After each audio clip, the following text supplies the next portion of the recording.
देखिए, जिस विश्वकर्मा योजना की हम बात कर रहे हैं, यहां पर देखिए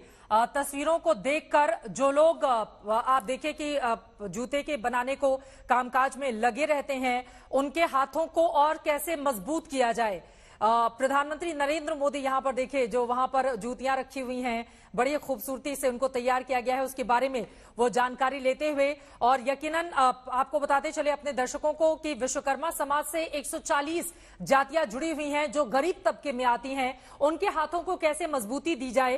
उसकी कोशिश आज इस विश्वकर्मा योजना के जरिए प्रधानमंत्री नरेंद्र मोदी, क्योंकि 13,000 करोड़ का बहुत बड़ा बजट इसके लिए रखा गया है, और एक एक करके लोगों से मुलाकात करते हुए, उनके बिल्कुल नजदीक जाते हुए, आमतौर पर आम बोलचाल की भाषा में अक्सर आपने सुना होगा लोगों को कहते हुए कि मोची के पास लोग जाते हैं और फिर उनसे, हालांकि एक बड़ा ब्रांड भी है, लेकिन दूसरी तरफ आप देख पा रहे हैं कि किस तरह से लोगों के हाथों के हुनर को और कैसे मजबूती दी जाए। कुछ लोग सिलाई के काम में लगे हुए हैं, कुछ लोग जूते बनाने के काम में लगे हुए हैं। इस तरह से करके विश्वकर्मा समाज में जो अलग अलग 140 जातियां या उपजातियां आती हैं, वो जो गरीब या फिर पिछड़ा रह गया है, जिनके हाथों में हुनर तो है लेकिन वो अपने हाथ को आर्थिक तौर पर मजबूत नहीं कर पाते, उनके लिए प्रधानमंत्री नरेंद्र मोदी ये बड़ी सौगात लेकर आए हुए हैं। और देखिए, एक एक करके सभी से मुलाकात करते हुए यहां पर प्रधानमंत्री नरेंद्र मोदी, सरकारी डेटा बताता है कि विश्वकर्मा समाज के तहत देश की 140 जातियां हैं। इनमें विश्वकर्मा, साहू, सोनी आदि जातियां शामिल हैं।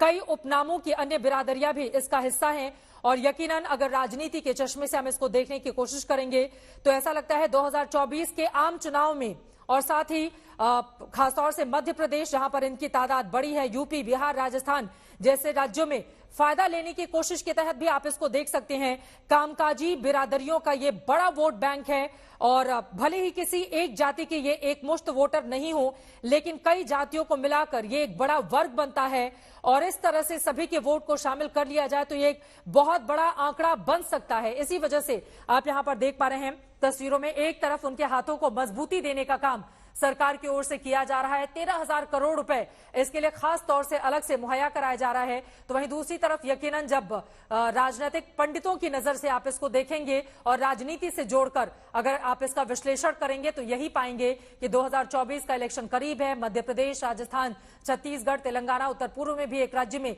इलेक्शन होना है, तो वहां पर उनको साधने की कोशिश के तहत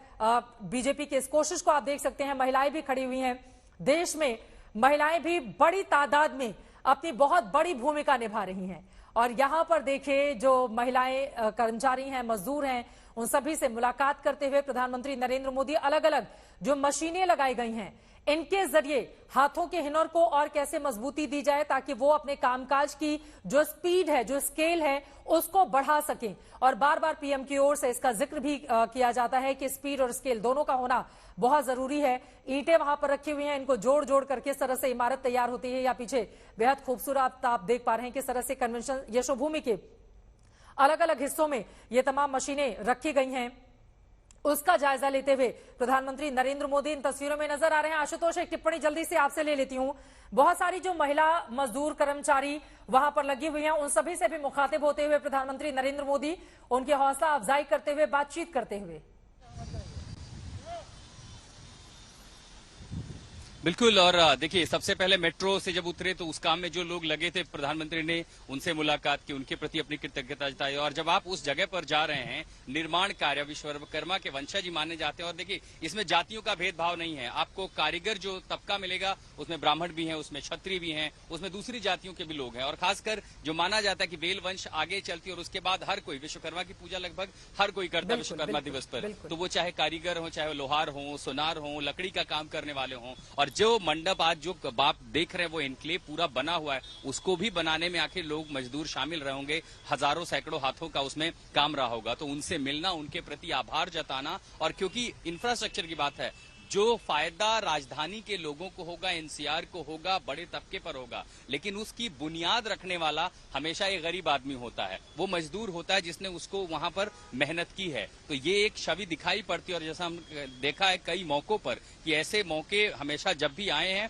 प्रधानमंत्री ने उनके प्रति अपना आभार व्यक्त किया है। लेकिन जो कि ये जो ढांचा पूरा तैयार हो रहा है, विकास का एक ढांचागत ये जो श्रृंखला दिखती है कि दिल्ली मेट्रो की जो लाइन है वो अब अपने आप में उसका विस्तार काफी हो जाएगा, उस इलाके में पूरे इंफ्रास्ट्रक्चर बेल्ट तैयार होगी, काम के मौके बढ़ेंगे, और सबसे महत्वपूर्ण ये योजना 13,000 करोड़, हजारों करोड़ रुपए अगर किसी योजना के नाम पे शुरू होते हैं तो एक राज्य, दो राज्य नहीं बल्कि पूरे देश को उसका फायदा होगा, बड़ी आबादी। और जैसा हम जिक्र कर ही रहे हैं कि दोनों पहलू हैं, आर्थिक नजरिए से देखें तो कमजोर तबके को फायदा होगा, फिर इसमें कोई जातियां विशेष तो शामिल है नहीं, लेकिन अगर वोट बैंक के नजरिए से, सियासी नजरिए से देखेंगे तो जितने भी लाभार्थी होंगे अक्रॉस द कास्ट जो स्पेक्ट्रम है, वो किसी भी जाति के हों, जिनको भी फायदा मिलेगा वो एक लाभार्थी वर्ग हो जाता है। और बीजेपी हमेशा लाभार्थी वर्ग को चुनाव में कोशिश करती है साधने की, और इसीलिए तमाम योजनाओं का फायदा हर सरकार को मिलता है। जो भी जनता के लिए योजनाएं लाती हैं वो सफल होती हैं, उसका फायदा सरकार को मिलता रहा है। बिल्कुल, उसका फायदा मिलता रहा है और इसी वजह से खासतौर से इसको लेकर एक बड़ा प्रयोग उत्तर प्रदेश में बीजेपी की ओर से किया जा चुका है। अलग अलग तस्वीरें भी आपके सामने पहुंचा रहे हैं और प्रधानमंत्री किस तरह से सभी से मुखातिब होते हुए, वहां का जायजा लेते हुए